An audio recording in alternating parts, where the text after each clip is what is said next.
That stripe of green that runs down her back there, and on both of her wings just in the middle. But as you can see, she's got lots of red and lots of blue on either end of her tail there as well. Now, rubies would be found in the wild, living in the Amazonian rainforest, so a dense forested region.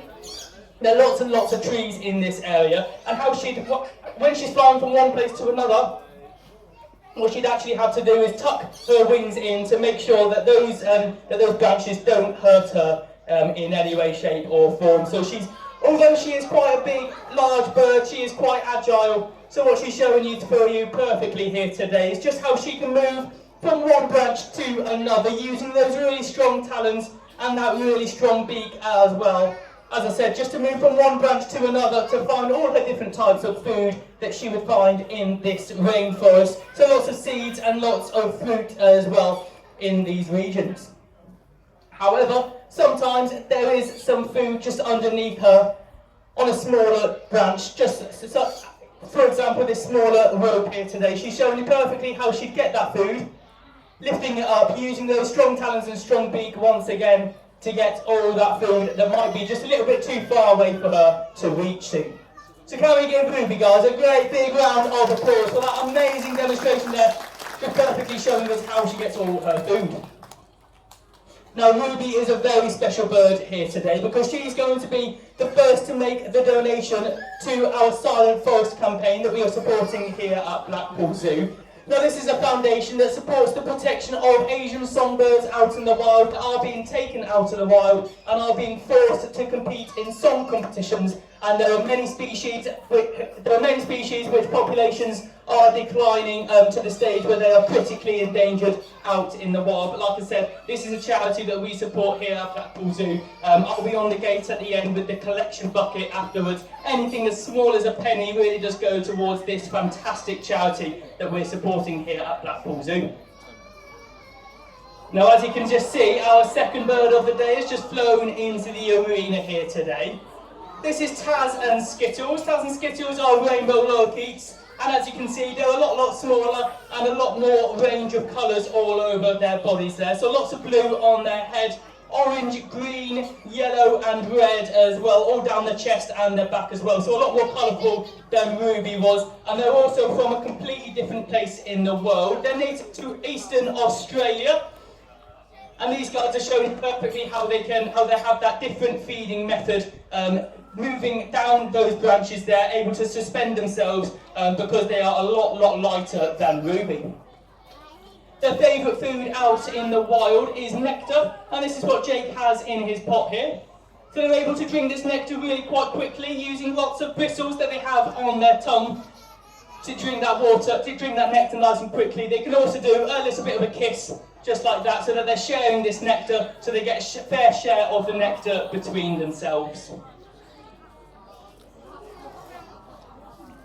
Now, we do have a fantastic brand new bird aviary here today. The Rainbow Landings aviary is just next to the anteaters and capybaras. What you can actually do is you can go in, it's a walk-through aviary, and it does have 34 rainbow lorikeets, just like Taz and Skittles in that aviary. And as I said, you can walk through it. However, there is also the option to buy a pot of nectar for £1 a pot, and you're actually able to feed these fantastic birds. They'll come down, they'll fly on your heads, fly on your arms and shoulders. It's a really fantastic experience for you guys to experience at just such a small price. So with that, I'll introduce you guys to our next bird of the day. Again, a completely different coloured bird and coming from a completely different place in the world. This is Zippo. Now Zippo, as I was just saying, he has a completely different coloration on his body. So a lot more green with little blue tips on the end of his wings there as well. Now, like I said, Zippo is from a completely different place in the world compared to Ruby, Taz and Skittles. Zippo is actually a Patagonian conure, which means that he's basically native to South America, so countries such as Venezuela and Colombia down in those South American regions. And what he's going to hopefully do for us today is show you how this species finds nests out in the wild using small tunnels in these rocky regions. Now Zippo is just at the start of his training program here at Blackpool Zoo. Jake does have a bit of food in his hand, so that Zippo knows that at the end of the behaviour he's going to get a nice treat there today. It's part of our positive reinforcement training that we use here at the zoo. Zippo's progressing really quite well, and like I said, he's able to walk through this tunnel here today to show us just how this species can find all the tunnels, all the nests out in the wild. So can we give Zippo, guys, a big round of applause for that amazing demonstration there today, just perfectly showing us that behaviour that he's really worked hard at for the Now, our next bird that we're going to show you guys today has been waiting really patiently behind me. This is Ronaldo. Now, Ronaldo is another green-winged macaw, just like Ruby is. However, Ronaldo is actually going to show us just truly how intelligent this species is. It's known that green-winged macaws have the intelligence of a 3-year-old, and Ronaldo here is just going to show us how he can piece together this puzzle that is designed for a toddler. So as you can see there, he slotted all 4 pieces in there today. Big round of applause for Ronaldo, guys. However, I don't know about you, I think that was just a little bit too easy. We're just going to mix it up for him so that you guys know it's not just a set routine. He is actually able to distinguish between those different shapes and different colours as well. Green-winged macaws can actually see in a wider colour spectrum than ourselves. When they're flying through the wild, they're able to find all those different types of seeds and nuts, as I said, in a wider colour spectrum than us, because that's a really cool adaptation that he's got there. Now, he didn't quite fit in one of those pieces there, so what's really important is that he replicates the behaviour, so he knows exactly how to fit that piece in again. Big round of applause once again for Ronaldo, guys. Now, I mentioned a little bit about the training that we do here, this positive reinforcement method that we use. And what's really important with this training method is that we are able to conduct vital health checks.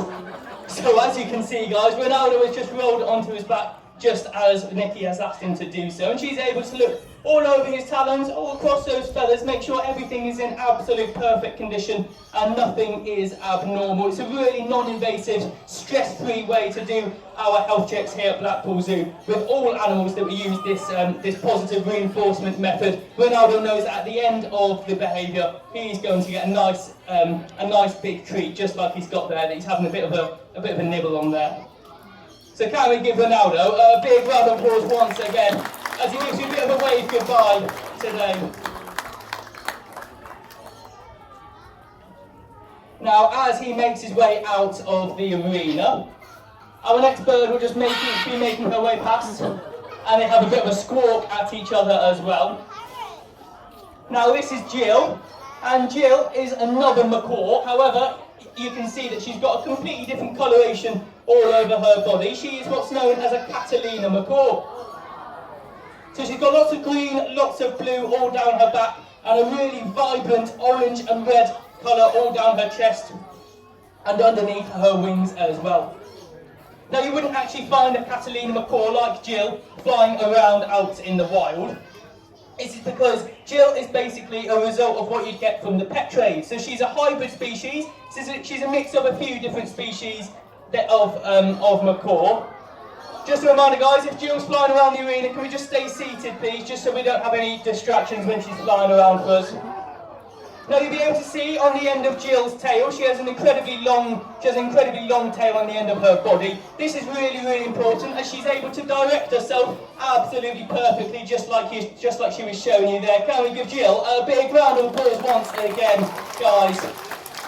Just perfectly showing us exactly how this species does fly around out, how they would fly out in the wild. Now, it's known that species, if macaws make lots of squawking noises when they're flying around, it is because they are stressed and their favourite nesting tree has been cut down. So there are lots of macaws that are stressed in the wild due to deforestation in these regions. But like you just saw, Jill was absolutely silent because she knows that this is her home. She knows that this is where she gets lots of her positive training, so lots of food does get given her today. So she knows, all our birds do always fly back to our trainers eventually. Just like I said, they do know that this is their home. This is a positive place for them to be. Now, with that, we're just going to introduce you to our final bird of the day here today. This is Spook, and Spook is a barn owl. So you might have seen birds, barn owls just like Spook, flying around in the countryside regions in the UK. However, barn owls are also native to other countries throughout Europe as well. So you'll be able to notice Spook has a really distinctive shaped face on the front of him. It's almost shaped like a satellite dish. Now this is vitally important when Spook is hunting out in the wild. So what he's actually able to do is pinpoint exactly where his prey is using this satellite dish face. He's able to pinpoint exactly where that prey is, using that fantastic eyesight as well, to swoop down and catch lots of different types of mice and voles as well out in these regions, using those really strong talons and really strong beak as well. Although you can't actually see the ears on the side of Spook's head, he actually does have fantastic heightened hearing. So it's known that barn owls can actually hear a mouse's heartbeat to within 9 feet. So that kind of puts it into perspective, just really truly how advanced these species are for hunting out in the wild. Barn owls are also the result of many folklore stories, ghost folklore stories in these regions.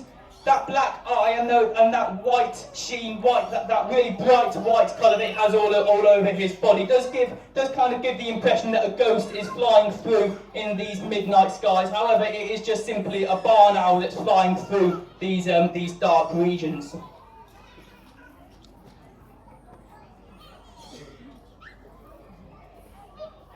So as Spook just makes his way back to Jake there today, I think that pretty much just brings us towards the end of our bird display here this afternoon, guys. Once again, thank you ever so much for coming to see our bird display today, guys. My name's Teddy, and I really do hope you all enjoy the rest of your days here at Blackpool Zoo. Thank you.